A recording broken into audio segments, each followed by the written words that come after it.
Hello, this is Christopher Gelson, the Director and Lead Teacher of Protect Your Children, Inc. and ProtectYourChildren.org. I want to thank you all for joining this conference tonight. And what I want to quickly do is just give you an overview of our website so you can take advantage of all the resources and information that we have there. And then we're going to get into the tricks, the traps, and the lies, how to keep your kids safe online. So if you go to our website, protectyourchildren.org, you see there that we have protection conferences that we hold in person and online. Of course, due to coronavirus, we are only doing online conferences at this time. There's no registration required for online conferences, but for in-person conferences, when we start them, we do need registration because we provide food and materials. So you can visit that tab and see which conferences are upcoming. If there are none scheduled, please sign up for our email and we will notify you as soon as there's another conference. We offer protection guidelines. Now, the protection guidelines are a summary of what is taught at the conferences. So you might say, well, why would I go to a conference? Why don't I just read the guidelines? Well, of course, we believe that the in-person conferences, first, they provide more information than the guidelines do. You get that personal interaction with people. You get to hear stories. You get to get feedback, and you get to interact with people, and you get to eat together. And it's really just a great environment. It's a powerful environment, and it's more impactful to, have an in-person teaching than it is to do, online or even just read guidelines. So that's why we encourage you to sign up for the in-person conferences when they start. So, but in the meantime, the protection guidelines, they are free. Everything we offer is free. You can go to our website, just click the download button, and you'll have a PDF of the guidelines. And these aren't your mom and pop one-liners here, okay? This isn't like, if a white van comes up, don't get into it. Well, okay, obviously, right? These are in-depth guidelines that address underlying issues of how kids find themselves in abusive situations. It outlines the personality traits and markers of a pedophile, predator / kidnapper. There's just so much information in those guidelines, so we encourage you to request those today, and of course they are free of charge. There's eye-opening statistics on our website. There's some very sobering statistics that are updated with how many kids are being solicited online, plus how many victims of child sexual abuse there are, and a whole lot of powerful information that will really open your eyes and even your kids' eyes to the dangers that are out there. You can learn how to set up parental controls. We have a whole page that shows you how to set up parental controls on Android phones, iPhones, including iOS systems 8 through 11 and 12 and higher, PlayStation 3, PlayStation 4, and Xbox One, Windows phones. It's all there on the website, so you can visit the website and learn how to set parental controls up on all those devices. And this is really key, parents. This is really key to have parental controls set up on those devices. It seems like a whole lot of information. When you first pull it up, it's like this long, but it's really not as bad as it looks, I promise you. You can find the ages of consent for each state. Now, the age of consent is not 18 in every single state. It varies. The lowest is 16, the highest is 18. But there's also an age differential there, too. So it's not like a 35-year-old can be having sexual relations with a 16-year-old, and that would be okay. So definitely check out that, and you can see the age of consent for your state. We offer background checks. These are low-cost background checks. Legally, we do have to require something for the background check. It's confidential information, but we have to know who's requested the background check in case any kind of action is taken against the person that's the subject of the check. They're only $5, and we will keep your request confidential, obviously, unless requested by law enforcement or some other entity of that nature. But it's great to have a background check done because you need to know who's around your kids. There was a situation not too long ago with a school system, and there was a assistant teacher, and there were some concerns about this assistant teacher. And when a background check was done, it found out that they had a DUI and they had some drug charges, and they were working at the school, and they were spending alone time with students. So that was a big concern. So you never know. You just want to be safe. Do a background check. And it's important to note that 88% of child molesters and predators have not been arrested. That's a sad fact. so they will not be in the databases. So don't rely solely on a background check to see if somebody's safe for your child, but a background check in combination with the guidelines and the other information that we provide on our site is helpful to keep your kids safe. State reporting numbers. If there's been a crime committed, you can click on this link, the state reporting numbers, and you will see how to report a sex crime for your state and even county. There's updated links to all of that. Statutes of limitations. There's only a certain time to prosecute somebody for a sex crime against a child. So you can visit that page there and see what the statute of limitations is on the sex crimes and, for your state and particular crime that has been committed. Zip code predator searches, again, great tool. You can click on there, click on your state, put your zip code in, your address, put a person's name in there. If you're kind of curious about somebody, wonder if they've ever been arrested, check it out. That zip code predator search is there for anybody that's is a registered sex offender or been arrested for those types of crimes. Missing children by state. Unfortunately, there's still a lot of kids that are missing, and for everyone but the family and friends, a lot of times the kids kind of drop off the radar screen. Time goes by, years go by, and we don't want kids to ever be forgotten. If kids can be found after 15 years, which has happened before, then we want to believe that these kids that are missing are still alive. And the more we get their picture out there, the more we share their information, it keeps their story alive. It keeps hope alive for the family and friends. So if you click on the link there for the missing children by state, you can click on your state and you'll see an updated listing of every child that's missing from your state. You can find out how to help the cause. We have many different ways that you can help out. It's a nonprofit organization. We rely on volunteers and donations. So there are many ways that you can help out. You can obviously request the guidelines. That's helping. That's helping helping the mission. You can volunteer at one of our local protection conferences. Now, of course, when we start holding them in person again, we can definitely use volunteers to help register people, to help hand out pamphlets, to help serve food, so on and so forth. You can offer to host a protection conference. If you have a place of business or a conference room or a school or a church or someplace, even your home, that you would like to hold a protection conference, we will set that up and we will come to you. We will come to you. We'll provide all the expenses, the materials, food, everything that's needed. So we definitely can use your help in that area. You can become a teacher of the protection that we teach. We will teach you for free on how to present all the information that's in the guidelines, kind of hold your own conference in a way. That's the best way that we can get the information out to everybody all across this country. We really need people that are willing to teach this information, be passionate about it, and get it out there, because we cannot be everywhere at once. And of course, it costs a lot of money to be continually traveling. And we will do our part, but we also would like you to do your part. So if you have a location where you can host a conference, let us know. Or if you want to be a teacher so you can host a conference, let us know. We'll take care of everything there. You can click on the link there, and we will get in touch with you and get that all set up. You can spread the word about our cause.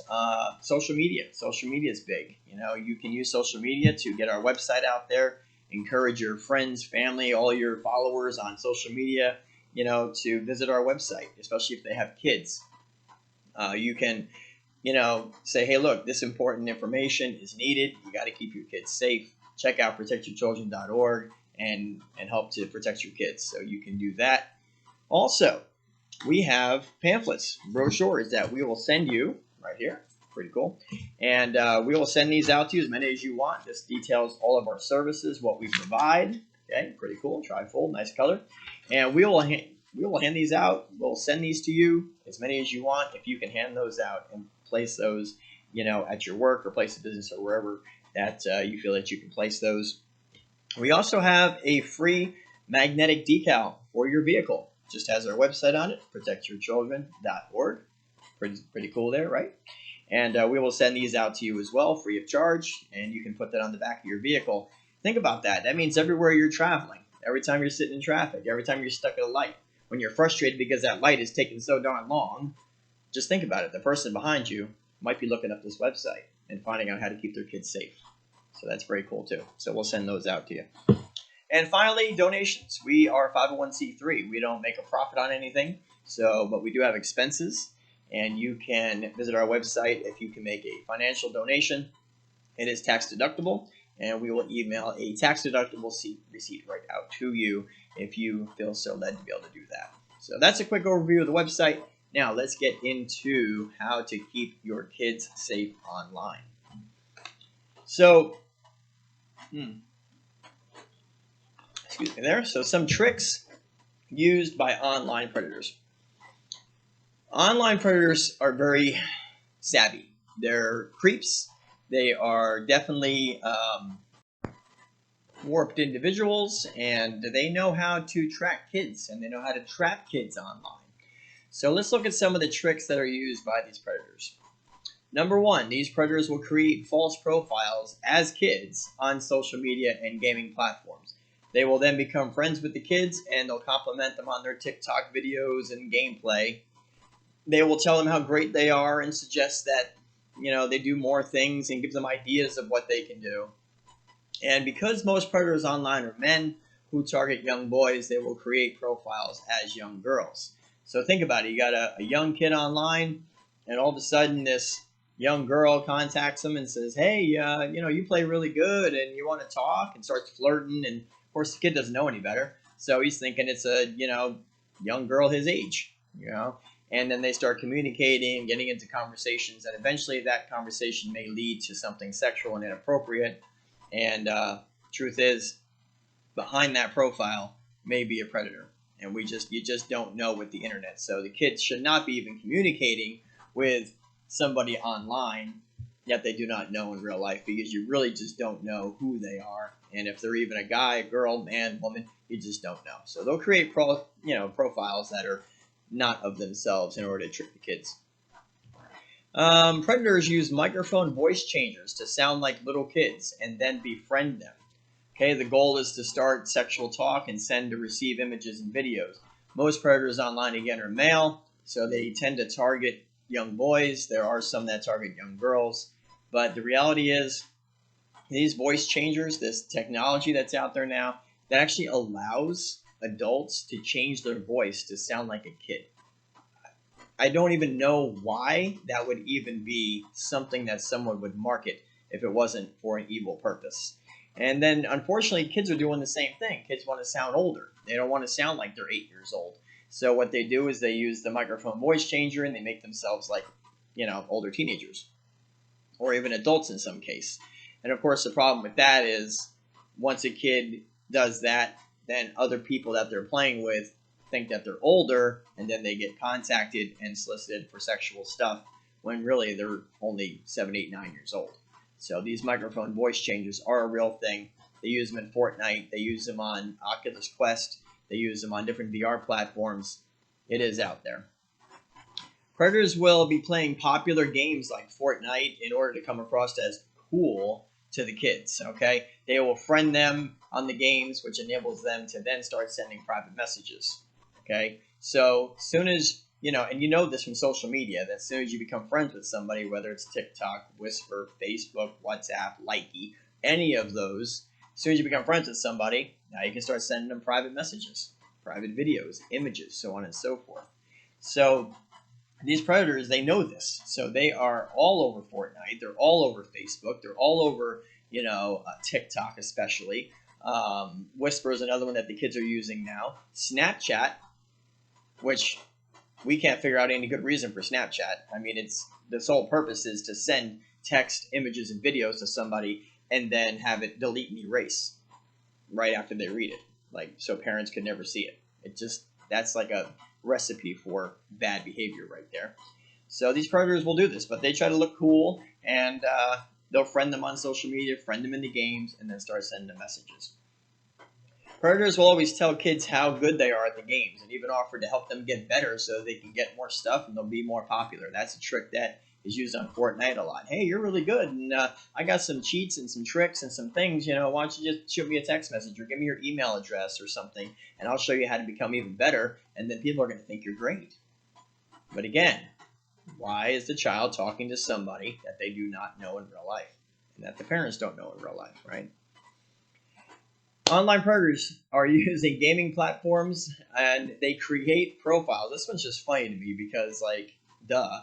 They create profiles with their phone number or a phone number. Okay, so for example, the account name will say call 555-1234, right? And unfortunately, kids fall for it too. Just out of curiosity or on a dare, they'll actually text or call that number. Of course, once they do that, then that person on the other end has their phone number. And then from the phone number, they can connect it back to the parents to see who owns that line. And from the parents, they can find the address of the kid. Think about that. So simply texting somebody or calling somebody from the cell phone can give a predator the location of where a kid is at. That's pretty scary. So they will use this, and there was even one that was, the name was Fortnitemaster@gmail.com, and the person will tell them during the gameplay, because the kids have got the headphone and microphone and everything, and they'll tell them during the gameplay, hey, contact me. And, I'll give you all these different ways that you can get free V-Bucks for Fortnite and free money for the game, and I'll tell you how to win, right? But, of course, the effort is to get the kid's phone number or email and then eventually get their physical address.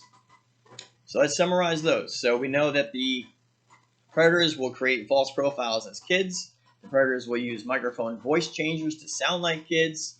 The kids actually use the voice changers to sound like adults, which can put them in trouble. The predators will be playing popular games like Fortnite, Call of Duty, all these big games the kids play today. The predators are all over these games. They're all over these platforms. And the kids have to be aware of the danger that's out there. Predators always compliment the kids, tell them how great they are and how good this looks and that looks, and try to get them to feel good about themselves and compliment them. And of course, the angle there is to establish communication offline with the child. And then, of course, look out for the profiles and the accounts that have phone numbers and email addresses in them. Don't ever contact somebody that has an account name like that. All right, sip of water here, and then we're going to get into the traps used by predators. So, once a predator gets a child to engage in straight homosexual or bisexual talk, or get them to send pictures or videos or images of a sexual nature, believe me, they will save that information. Predators will screenshot the chats, they will download the pictures, download the images, and that will never go away after that point. So what happens is once they have that information, then when the child starts to feel uncomfortable going, yeah, I don't think I want to meet this person. This is getting kind of weird. I don't want to talk to you anymore. Then the predator says, hey, that's all right. I got that chat that we remember that stuff we were talking about? Remember that picture you sent? Remember that video? Well, guess what? I'm going to send that out to all your online friends. I'll even make sure your parents get it. I'll embarrass you. And so they basically blackmail the kid into staying in communication with somebody who wants to hurt them. This happens. And it's a very serious situation. So, again, it comes back to the kids not talking to somebody that they do not know in real life, and never, ever engaging in sexual conversation. Never, ever sending nude pictures or videos or anything of that sort to anybody. Because once it's out there, it never gets rid of it. It's always there. You'll never get rid of it. So a predator will gain the trust of the child by not asking for or talking about anything sexual at first, right? They're not going to come right out and send a message and go, hey, Fortnite kid, hey, you want to send me a new picture of yourself? Like, no, it doesn't usually work like that.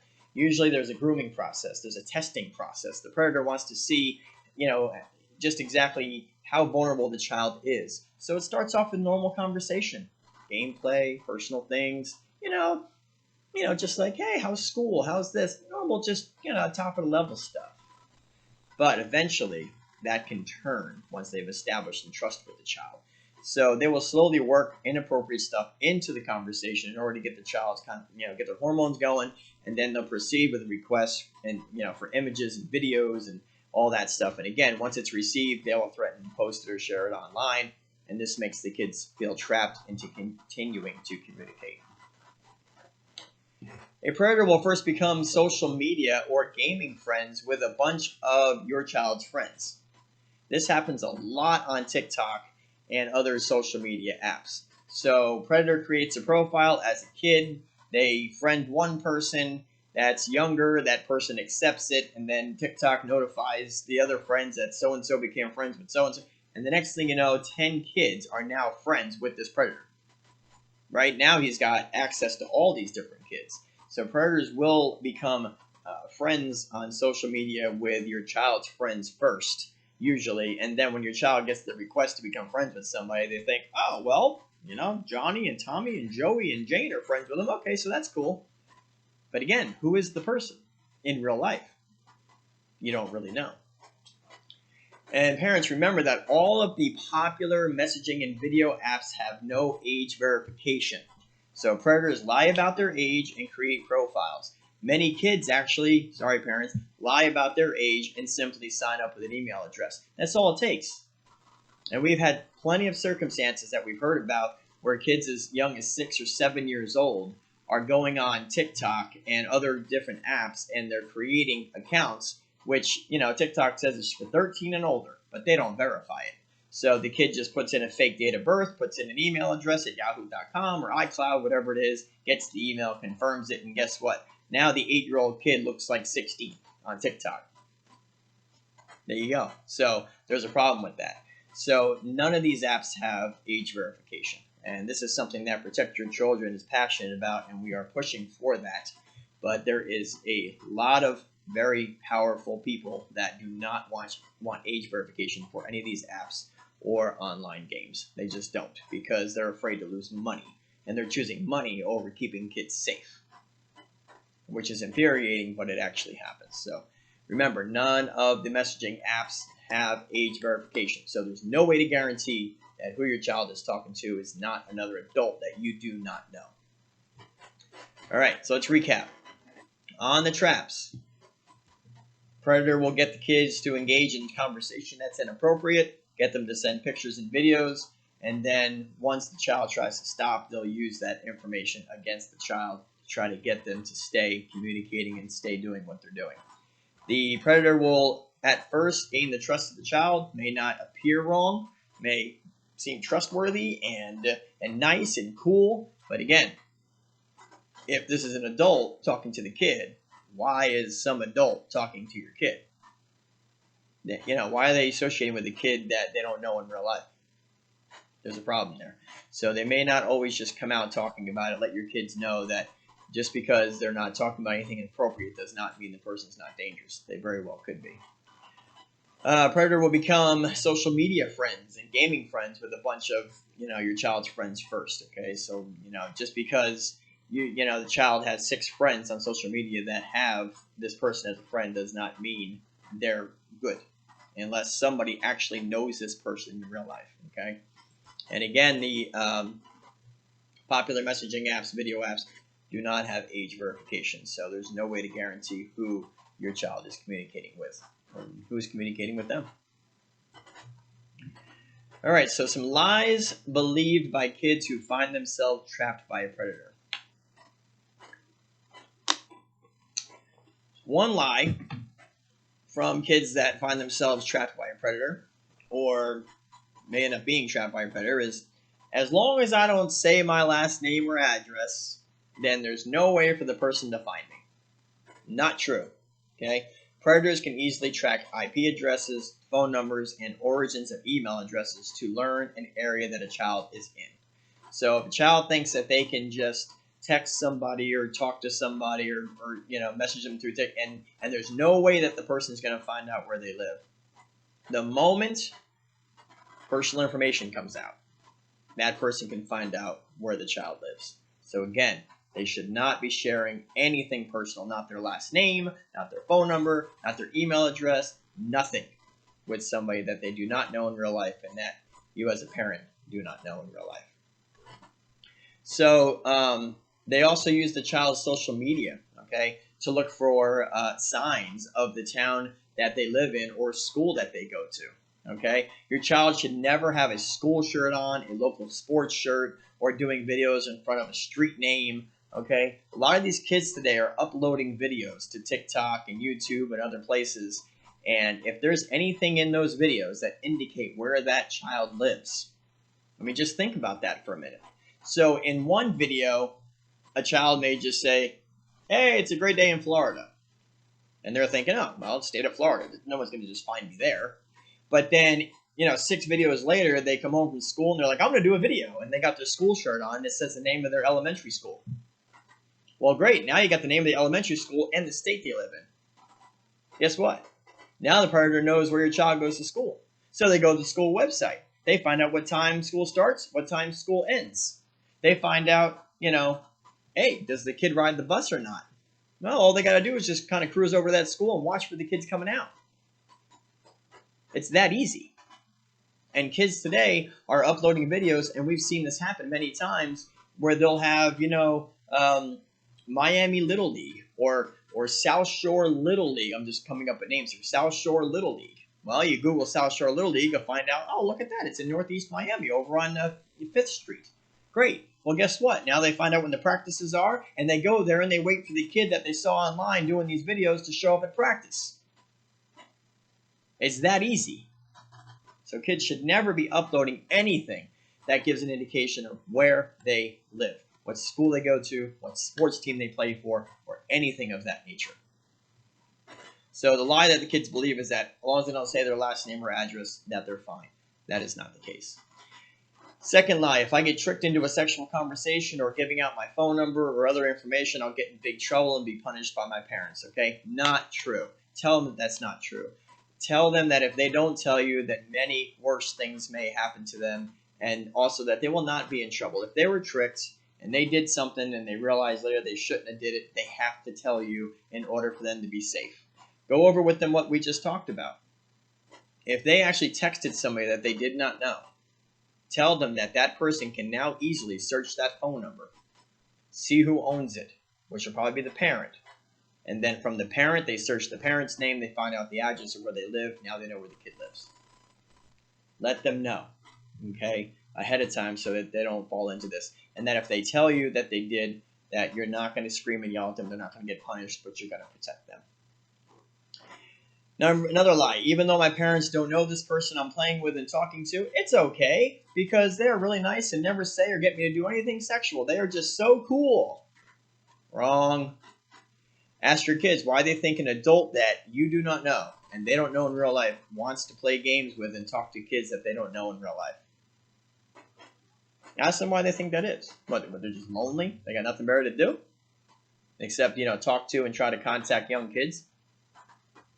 Okay, this person may just be trying to gain their trust. We talked about that earlier, and their personal information before they act. Okay, now again, not everybody online is a predator, but there's many, many out there. In fact, 1 in 5 kids will be solicited online for sexual conversation, images, or videos before age 13. 1 in 5. That study was just released. Okay, in that similar study, 37% of kids that were interviewed admitted to giving out personal information to somebody that they thought was their age that later turned out not to be. 37%. So this little trick that the predators are using is actually working. And, of course, the parents need to teach the kids to not take any chances with that. So just because, they think that the person's safe doesn't mean they are, and they should not be even taking the chances of that.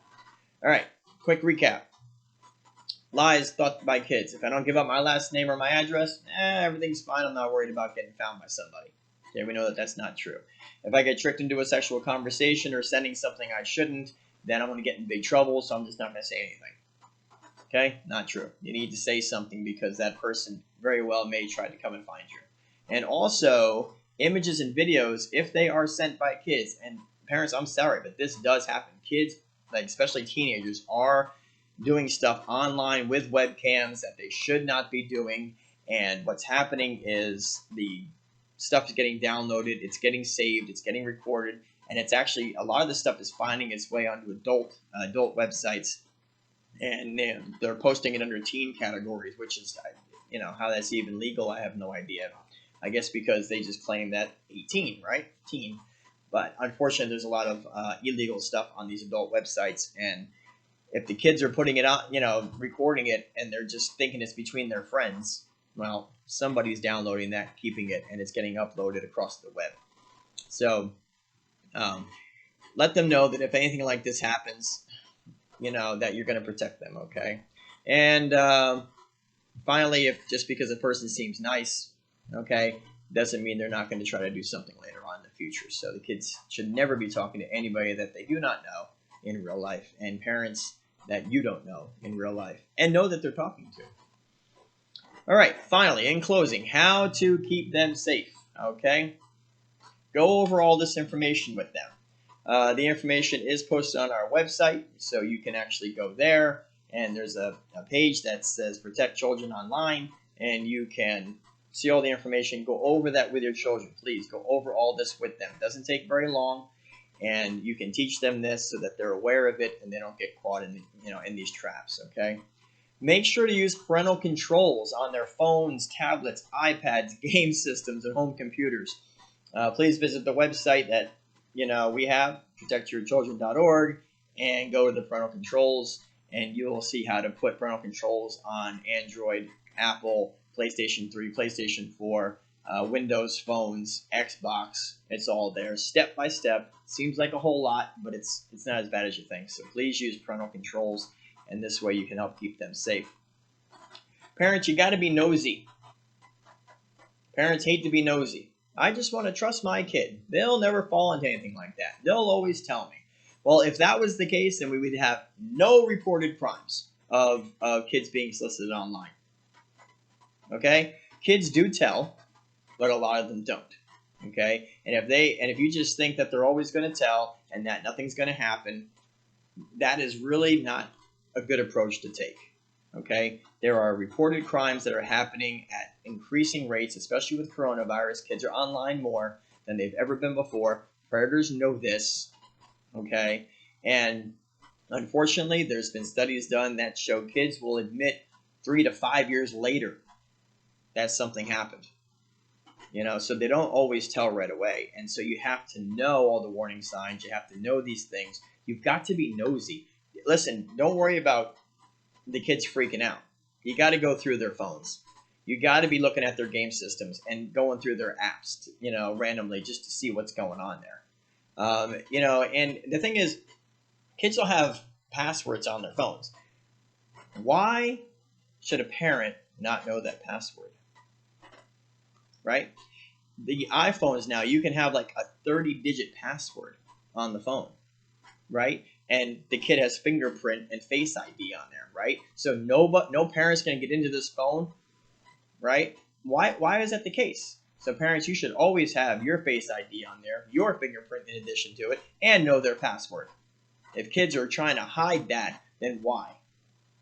Perhaps something's already happening behind the scenes. So be nosy, check their apps, especially TikTok, Whisper, Likey, WhatsApp, all these other apps that these kids have on their phones. Go into the app, go to the messages, see who they're talking to, see what videos that they're liking, look at the comments on who's commenting on their videos, what they're saying, if the kids are replying to the people that are commenting, because they don't know them in real life. Look for all of that stuff, so be nosy. Finally, look into using special software that can be on their phones that will block adult content, websites, pictures, and videos. These softwares actually send reports to you of all the activity. And a couple that we recommend is Bark. Bark is a good one, and Covenant Eyes. I think Bark and Covenant Eyes do have a free version, but if they don't anymore, it's a small amount to pay every month. But these software apps on the child's phone will monitor what sites they're trying to go to. It gives you access to monitor their messaging apps and everything else like that. So it's very good to have those software apps on the phone, and you can find those online. Just search for, Bark or Covenant Eyes, which are two really good ones that we recommend. All right. So I want to thank you for taking time to, learn all of this stuff. Please like this video, share this video, embed the video, get this information out there. And again, if you can help us out in any way, spreading the word, you want to become a teacher, you can make a financial donation. that's tax deductible or anything like that, please visit our website, protectyourchildren.org, and you can see all the different ways to help us out. And together, we can protect kids from child molesters and kidnappers with the tools of education and awareness. So thank you for listening. Take care.